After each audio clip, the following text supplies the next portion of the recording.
ನಮಸ್ಕಾರ ವೀಕ್ಷಕರೇ big boss ಮನೆಯ ಫೈನಲ್ ಆಟಕ್ಕೆ ಇನ್ನೇನು ಮೂರು ದಿನಗಳು ಬಾಕಿ. 3 ದಿನದಲ್ಲಿ ಬಿಗ್ ಬಾಸ್ ನ ವಿನ್ನರ್ ಯಾರು ಅನ್ನುವಂತಹ ನಿರ್ಧಾರ ಆಗುವಂತಹ ವಿಚಾರ ನಿಮ್ಮೆಲ್ಲರಿಗೂ ಕೂಡ ಗೊತ್ತಿರುವಂತಿದೆ.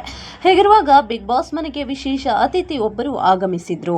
ಹೋದ ಸೀಸನ್ ನಲ್ಲೂ ಕೂಡ ಈ ಅತಿಥಿ ಬಂದಿದ್ರು. ಈ ಸೀಸನ್ ನಲ್ಲೂ ಕೂಡ ಅದೇ ಅತಿಥಿ ವಾಪಸ್ ಬಂದಿರೋದು ಮಾತ್ರವಲ್ಲ, ಬಿಗ್ ಬಾಸ್ ಮನೆಯಲ್ಲಿ ಈಗ ಸದ್ಯಕ್ಕೆ ಇರುವಂತಹ ಸ್ಪರ್ಧಿಗಳ ಮುಂದಿನ ಭವಿಷ್ಯದ ಬಗ್ಗೆನೂ ಕೂಡ ಮಾತನಾಡಿದ್ದಾರೆ.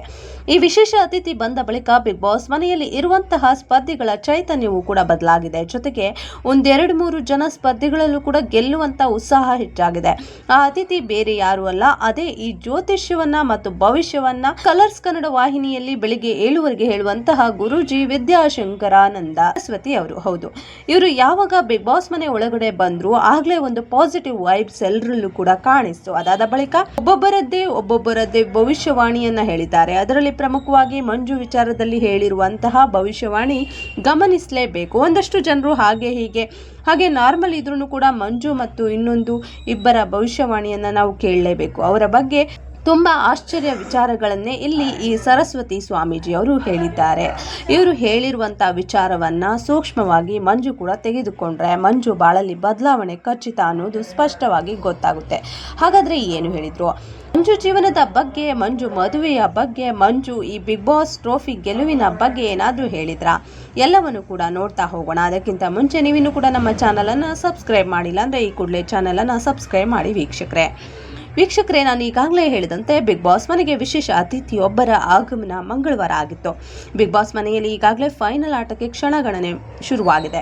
ಈ ಹಂತದಲ್ಲಿ ಈ ಅತಿಥಿ ಆಗಮನ ಭಾರಿ ಗಮನವನ್ನು ಸೆಳೆದಿದೆ. ಕಾರಣ, ಇವರು ಮುಂದಿನ ಭವಿಷ್ಯವಾಣಿಯನ್ನ ಮತ್ತು ಸ್ಪರ್ಧಿಗಳಿಗೆ ಮಾರ್ಗದರ್ಶನವನ್ನ ಕೊಡೋದಕ್ಕೆ ಬಂದಿದ್ರು. ಇಲ್ಲಿ ಉಗ್ರ ಮಂಜು ಇಷ್ಟು ದಿನಗಳ ಕಾಲ ಬಿಗ್ ಬಾಸ್ ಮನೆಯಲ್ಲಿದ್ದು ನಿರಂತರವಾಗಿ ಆಟವಾಡಿ ಸಾಕಷ್ಟು ಅಭಿಮಾನಿಗಳನ್ನ ಗಳಿಸಿಕೊಂಡಿರುವಂತಹ ಸ್ಪರ್ಧಿ. ಆದರೆ ದಿನ ಕಳೆದಂತೆ ಡಲ್ ಆಗ್ತಿರುವಂತಹ ಮಂಜು ಯಾಕೆ ಈ ರೀತಿ ಡಲ್ ಆಗ್ತಿದ್ದಾರೆ ಅನ್ನೋದಕ್ಕೆ ಕಾರಣ ಗೌತಮಿ.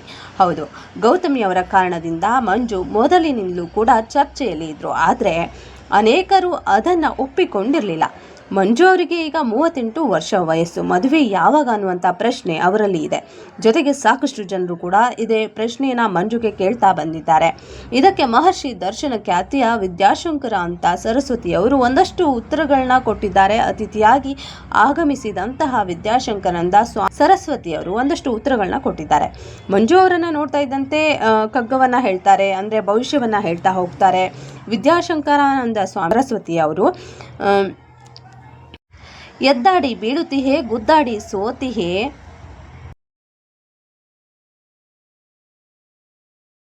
ಗದ್ದಲವ ತುಂಬಿ ಪ್ರಸಿದ್ಧವಾಗುತ್ತಿಹೆ, ಜಗತ್ತನ್ನು ಉದ್ಧರಿಸುವೆ ಎನ್ನುವಂಥ ಸಕರೆ ನಿನ್ನ ಉದ್ಧಾರವಿಷ್ಟವಾಯಿತು ಮಂಕುತಿಮ್ಮ ಅಂತ ಹೇಳಿ ಕಗ್ಗವನ್ನು ಹೇಳೋದ್ರ ಮೂಲಕ, DVJ ಅವರ ಕಗ್ಗವನ್ನು ಹೇಳೋದ್ರ ಮೂಲಕ ಎಚ್ಚರಿಸುವಂಥ ಕೆಲಸವನ್ನು ಮಾಡ್ತಾರೆ. ಅದರ ಅರ್ಥವನ್ನು ಹುಡುಕಲು ಮಂಜು ಅವರು ಪ್ರಯತ್ನಿಸಿದ್ರು ಕೂಡ ಆ ಬಳಿಕ ವೈಯಕ್ತಿಕವಾಗಿ ಮಂಜು ಅವರನ್ನ ಭೇಟಿ ಮಾಡಿ ಅದರ ಬಗ್ಗೆ ಮಾತನಾಡ್ತಾರೆ. ಆರಂಭದಲ್ಲಿ ಒಂದಷ್ಟು ವಿಚಾರಗಳನ್ನ ಹೇಳ್ತಾರೆ. ಆ ವಿಚಾರಗಳಿಗೆ ಒನ್ ಬೈ ಒನ್ ಉತ್ತರವನ್ನು ಕೊಡ್ತಾ ಹೋಗ್ತಾರೆ. ಇಲ್ಲಿ ಮನಸ್ಸಿನ ಒಳಗೆ ಒಂದು, ಹೊರಗೆ ಒಂದು ನಿಮ್ಮ ಮುಖದಲ್ಲಿ ಕಾಣಿಸ್ತಿದೆ. ಮೋಸ ಹೋಗುವಂಥ ಭಯ ಹೆಚ್ಚಾಗಿ ಇದೆ. ಸಂತೋಷದ ವಿಚಾರ ಏನು ಅಂತ ಹೇಳಿದರೆ, ನಿಮ್ಮ ಕೆರಿಯರ್ ಇನ್ನೂ ಉತ್ತುಂಗದಲ್ಲಿ ಹೋಗುತ್ತೆ. 2019ರಿಂದ ನಿಮ್ಮ ಕೆರಿಯರ್ ಈ ಬದಲಾವಣೆಯ ಮಹಾಪರ್ವವನ್ನೇ ನೋಡ್ತಾ ಇದೆ. ಬಹುಶಃ ನೀವು ಅಂದ್ಕೊಂಡಿರ್ಲಿಕ್ಕಿಲ್ಲ 2025ರಲ್ಲಿ ನಿಮ್ಮ ಕೆರಿಯರ್ ಇಷ್ಟು ಚೆನ್ನಾಗಿ ಆಗುತ್ತೆ ಅಂತ ಹೇಳಿ. ನೀವು ಬರೆದಿಟ್ಕೊಳ್ಳಿ, 12 ಮೇ 2026 ಒಳಗೆ ನಿಮಗೆ ಮದುವೆ ಆಗುತ್ತೆ ಅಂತಾನು ಕೂಡ ಹೇಳ್ತಾರೆ. ಜೊತೆಗೆ 2029ರವರೆಗೆ ನಿಮ್ಮ ಕೆರಿಯರನ್ನು ಹಿಡಿದು ಕೊಡುವಂತಹ ಈ ವ್ಯಕ್ತಿನೇ ಇಲ್ಲ, ಅಂದರೆ ಎಲ್ಲೋ ಹೋಗಿರ್ತೀರಾ ನೀವು ಅನ್ನೋದನ್ನು ಹೇಳಿದ್ದಾರೆ. ಬಹುಶಃ ಅದು ಸತ್ಯನೂ ಕೂಡ. ನೋಡಿ, ಅವರು ಹೇಳಿದಂತೆ ಈಗಾಗಲೇ ಮ್ಯಾಕ್ಸ್ ಸಿನಿಮಾದಿಂದ ಮ್ಯಾಕ್ಸಿಮಮ್ ಮಂಜು ಅನ್ನುವಂಥ ಹೆಸರು ಕೂಡ ಬಂದಿದೆ. ಮ್ಯಾಕ್ಸ್ನಲ್ಲಿ ಅದ್ಭುತವಾದಂಥ ನಟನೆ ಮಂಜುಗೆ ಮತ್ತೊಂದು ಮೈಲುಗಲ್ಲನ್ನು ತಂದು ಕೊಡುತ್ತೆ ಅನ್ನೋದರಲ್ಲಿ ಡೌಟ್ ಇಲ್ಲ. ಅದರ ಜೊತೆಗೆ ಈಗ ಬಿಗ್ ಬಾಸ್ನಲ್ಲಿ ಇನ್ನೊಂದಷ್ಟು ಜನರಿಗೆ ಪರಿಚಯ ಆಗಿರುವಂಥದ್ದು, ಅವರಿಗೆ ಈ ಕಲಾ ಭೂಮಿಕೆಯಲ್ಲಿ ಇನ್ನಷ್ಟು ಅವಕಾಶಗಳನ್ನ ತಂದು ಕೊಡುತ್ತೆ ಅನ್ನೋದರಲ್ಲಿ ಡೌಟ್ ಇಲ್ಲ.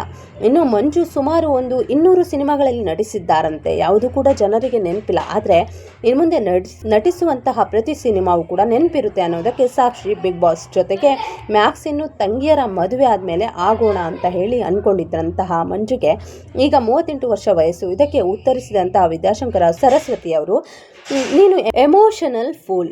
ಹೊರಗಡೆ ನೋಡೋದಕ್ಕೆ ಹಲಸಿನ ಹಣ್ಣಿನ ರೀತಿ ಹೊರಟಾಗಿದ್ದೀಯಾ, ಆದರೆ ನಿನ್ನ ಮನಸ್ಸು ಅದರ ಒಳಗಿನ ತೋಳೆಯಂತೆ ಮೃದುವಾಗಿದೆ. ಯಾವಾಗಲೂ ಅಸ್ಥಿರತೆ ಕಾಡ್ತಾ ಇದೆ. ಮೋಸ ಹೋದರೆ ಅಥವಾ ಬೇರೆಯವರಿಗೆ ಅನ್ಯಾಯ ಆದರೆ ಅನ್ನುವಂಥ ಭಾವನೆಯಲ್ಲೇ ಬದುಕ್ತಾ ಇದ್ದೀಯಾ, ಇದು ಸರಿಯಲ್ಲ ಅಂತಲೂ ಕೂಡ ಹೇಳ್ತಾರೆ. ಬದುಕು ಯಾವಾಗಲೂ ಕೂಡ ಅಸ್ಥಿರವೇ, ಅದರಲ್ಲಿ ಸ್ಥಿರತೆ ಕಂಡುಕೊಳ್ಬೇಕು. ಮುಂದಿನ 4 ವರ್ಷ ಆದರೆ 2029ರವರೆಗೆ ತಿರುಗಿ ನೋಡುವಂತಹ ಮಾತೇ ಇಲ್ಲ. ನೀನು 2026ರವರೆಗೆ ಕಂಕಣ ಬಲ ಇದೆ. 2026ರ ಮೇ ಒಳಗೆ ನಿನಗೆ ಮದುವೆ ಆಗುತ್ತೆ, ಬರೆದಿಟ್ಕೋ ಅನ್ನುವಂಥ ಮಾತನ್ನು ಕೂಡ ಹೇಳ್ತಾರೆ. ಹೊರಗೆ ಹೋಗ್ತಾ ಇದ್ದ ಹಾಗೆ ಮದುವೆ ಆಗುತ್ತೆ, ಮದುವೆಯ ಮಾತುಕತೆಗಳು ಶುರುವಾಗ್ತವೆ ನಿನಗೆ ಅನ್ನೋದನ್ನು ಕೂಡ ಹೇಳ್ತಾರೆ. ಜೊತೆಗೆ ಒಳ್ಳೆಯ ಬಾಳ ಸಂಗತಿ ಕೂಡ ಬರ್ತಾಳೆ ಅನ್ನೋದನ್ನು ಮಂಜುಗೆ ಭರವಸೆ ಕೊಟ್ಟಿದ್ದಾರೆ. ಒಳ್ಳೆಯ ಹೆಸರು ಬರ್ತಿದೆ, ತಲೆಗೆ ಏರಿಸಿಕೊಳ್ಬೇಡ ಅನ್ನುವಂತಹ ಸಲಹೆಯನ್ನು ಕೂಡ ಕೊಟ್ಟಿದ್ದಾರೆ. ಇದಕ್ಕೆ ಮಂಜು ಖುಷಿಯಿಂದಲೇ ತಲೆ ಅಲ್ಲಾಡಿಸಿದ್ದಾರೆ. ತಾಯಿಯ ಆರೋಗ್ಯದ ಬಗ್ಗೆ ಮಾತ್ರ ಗಮನ ಇರಲಿ, ತಾಯಿಯನ್ನು ಕಳೆದುಕೊಳ್ಳುವುದಕ್ಕೆ ಹೋಗಲೇಬಾರ್ದು ಅಂತ ಹೇಳಿ ಗುರೂಜಿ ಬುದ್ಧಿಮಾತನ್ನು ಹೇಳ್ತಾರೆ. ನೀವು ಹೇಳಿದ್ದು ಸರಿ ಇದೆ ಅಂತ ಹೇಳಿ ಮಂಜು ತಕ್ಷಣವೇ ಗುರೂಜಿ ಅವರ ಕಾಲಿಗೆ ಬಿದ್ದು ಬಿಡ್ತಾರೆ. ಇನ್ನು ಮಂಜು ಅವರಿಗೆ ಫಿನಾಲೆಯಲ್ಲಿ ಕಪ್ಪು ಗೆಲ್ಲುವಂಥ ಕನಸು ದೊಡ್ಡದಾಗಿದೆ.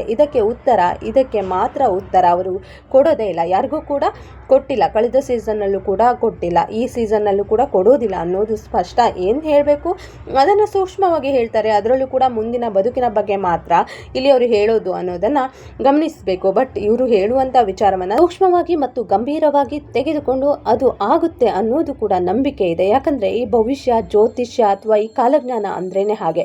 ನಂಬಿದ್ರೆ ನಂಬಿಕೆ ಇದೆ, ನಂಬಲಿಲ್ಲ ಅಂತ ಹೇಳಿದರೆ ನಂಬಿಕೆ ಇಲ್ಲ.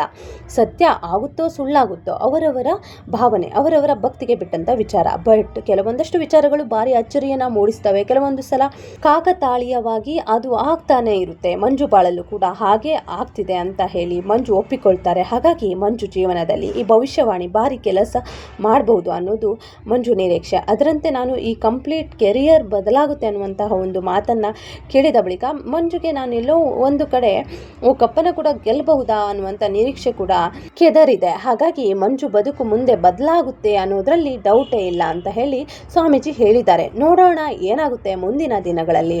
ಮಂಜು ಬದುಕು, ಈ ಗುರೂಜಿ ಅವರು ಹೇಳಿದಂತಹ ಬದುಕು ಮಂಜು ಬದುಕು ಆಗುತ್ತಾ, ಈ ಗುರೂಜಿ ಅವರು ಹೇಳಿದಂತೆ ಬದಲಾಗುತ್ತಾ ಅಥವಾ ಹೇಗಿದೆಯೋ ಹಾಗೆ ಇದ್ದು ಬಿಡ್ತಾರಾ? ನಿಮ್ಗೇನು ಅನಿಸುತ್ತೆ ಸ್ನೇಹಿತರೆ ಮಂಜು ಕುರಿತಾಗಿ? ಈ ವಿದ್ಯಾಶಂಕರಾನಂದ ಸ್ವಾಮೀಜಿ ಅವರು ಹೇಳಿದಂತಹ ಮಾತುಗಳನ್ನ ಕೇಳಿದ ಬಳಿಕ ನಿಮ್ಗೇನು ಅನಿಸ್ತಿದೆ? ದಯವಿಟ್ಟು ನೀವು ನಿಮ್ಮ ಅಭಿಪ್ರಾಯವನ್ನು ಕಮೆಂಟ್ ಮಾಡಿ ತಿಳಿಸಿ. ಜೊತೆಗೆ ಈ ಸ್ಟೋರಿ ಇಷ್ಟ ಆಯಿತು ಅಂದರೆ ಖಂಡಿತವಾಗ್ಲೂ ಲೈಕ್ ಮಾಡಿ, ಶೇರ್ ಮಾಡಿ ಹಾಗೂ ಸಬ್ಸ್ಕ್ರೈಬ್ ಮಾಡಿ. ವೀಕ್ಷಕರೇ, ವಿಡಿಯೋ ನೋಡಿದ್ದಕ್ಕಾಗಿ ಧನ್ಯವಾದಗಳು.